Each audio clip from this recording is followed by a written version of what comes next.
Bonjour à tous, quelques mots quand même. Réjouissons-nous un tout petit peu dans ces temps difficiles. Deux choses. Le mea culpa, l'aggiornamento, appelez-le comme vous voulez. Moi, j'appellerais ça la soumission de Zuckerberg récemment à la liberté d'expression. Soudain, tout d'un coup, il s'est rappelé qu'il était américain et qu'il y avait une constitution américaine qui consacrait, comme nul autre au monde, la liberté d'expression. Bon, miracle, hein, miracle de 2025. C'est sa résolution de 2025. Et également les incendies en Californie, qui sont terribles, mais qui ont un impact très fort sur la psychologie des Californiens, grands progressistes devant l'éternel. Alors d'abord, Zuckerberg, qui nous avait habitués à snober les parlementaires américains. Rappelez-vous, ses audiences devant le Congrès américain, juste après le Covid, sûr de lui, alors qu'il censurait à fond tout. Il censurait les médecins renommés. Parce que censurer X ou Y, ok, mais censurer des médecins renommés, alors que bon, il sait 10 fois moins qu'eux, 100 fois moins qu'eux, faut quand même avoir l'aplomb pour ça. Il est venu devant le Congrès, il a dit que, voilà, confirmer son empire, hein, au sens d'impérial. Voilà, je suis le patron de Facebook, Meta, tout ça, je censure. Bon. Faut voir ce que Meta a fait au Brésil, où je réside depuis 15 ans. Meta a censuré même WhatsApp. Il y a des chanteurs de gospel, vous savez, le rock évangélique. C'est pas des islamistes de Daesh, hein, c'est pas des poseurs de bombes d'un gang d'extrême gauche. Non, c'est juste des chanteurs. Ils ont des guitares et ils disent Vive Jésus, hein, enfin gloire à Jésus. Censurés. Ils ont des groupes de WhatsApp, vous savez, où ils transfèrent des. Censurés par Meta. Donc, c'est ça le Zuckerberg, hein. Au-delà de ça, mais c'est un génie, il a fondé, hein, c'est pas, on ne devient pas milliardaire par accident. Donc, mais un génie de la technologie, un génie des affaires qui est un autoritaire, qui est un tyran des libertés publiques. Et là, tout d'un coup, il se convertit à ça, il se rappelle des racines de Facebook Meta, il dit voilà, maintenant je vais faire confiance aux individus pour qu'ils s'autorégulent, il y aura. Non, non. Bon. En plus, il nous prend pour des imbéciles. Bon, bien sûr, c'est l'arrivée de M. Trump. M. Trump qui a très bien manœuvré, parce que dans l'excès, il y a excès et excès. Il y a les excès du gouvernement algérien qui bombe le torse pour rien, pour se ridiculiser, et tu as les excès du bully, comme on dit en anglais, du bullying, du boxeur qui monte avant de 2 jours avant de monter dans le ring, il se pèse devant la presse, qui le prend en photo, hein, torse nu, il te dit voilà, ce sont 90 kilos de muscles, et en plus qu'il fait des conférences de presse, il te dit je vais te casser la gueule. Et je vais te faire. C'est ce que fait M. Trump. Il est en train d'annoncer à ses ennemis qu'il va leur casser la gueule et qu'il a jamais été aussi en forme. Donc les mecs, ils sont intimidés, ils reculent. Méthode de boxeur. Mais la vie est une guerre aussi. La politique est une guerre aussi. Hein, ce n'est pas que des bisous-bisous et des bornes de compostage et des voies cyclables rue de Rivoli. Ça c'est pas la politique. Voilà, c'est de l'intendance, comme on dira. La politique, c'est ce que fait M. Trump. Et donc voilà, vous avez tous les mecs là qui bombaient le torse, qui nous intimidaient, qui nous censuraient durant le régime Biden.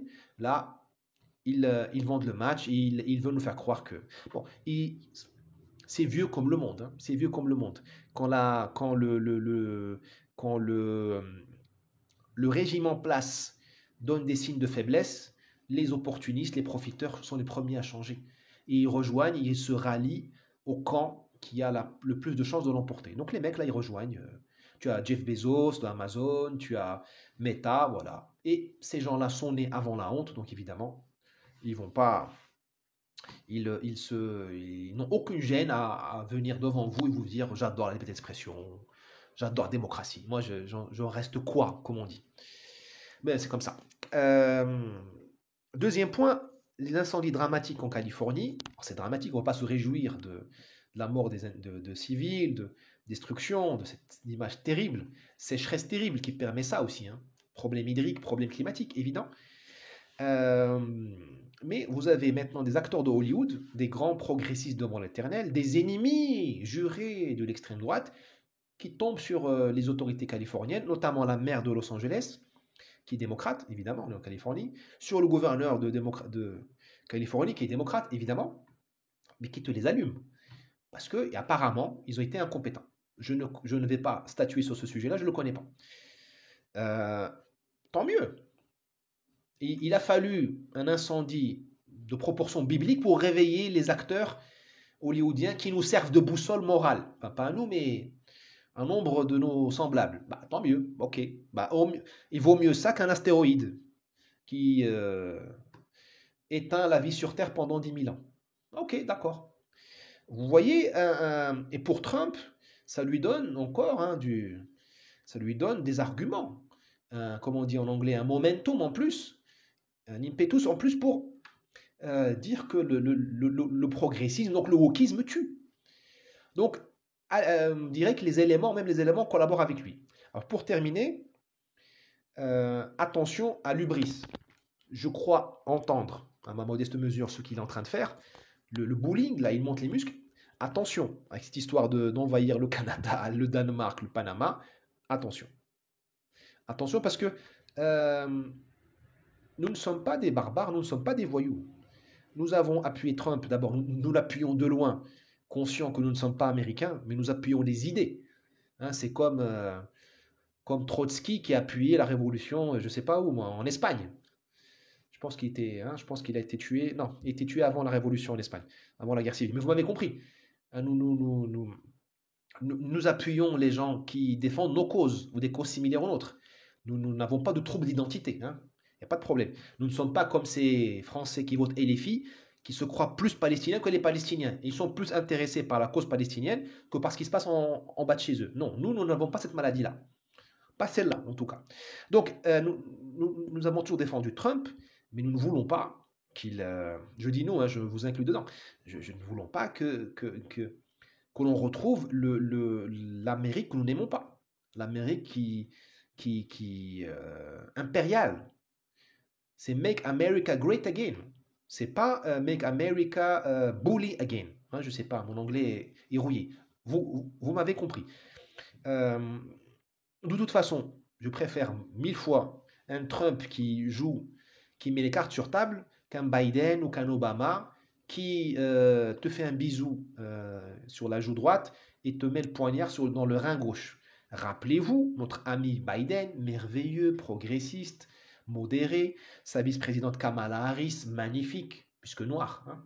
Chez les macronistes, noir, ça veut dire saint, vertueux. Hein, c'est eux les racistes.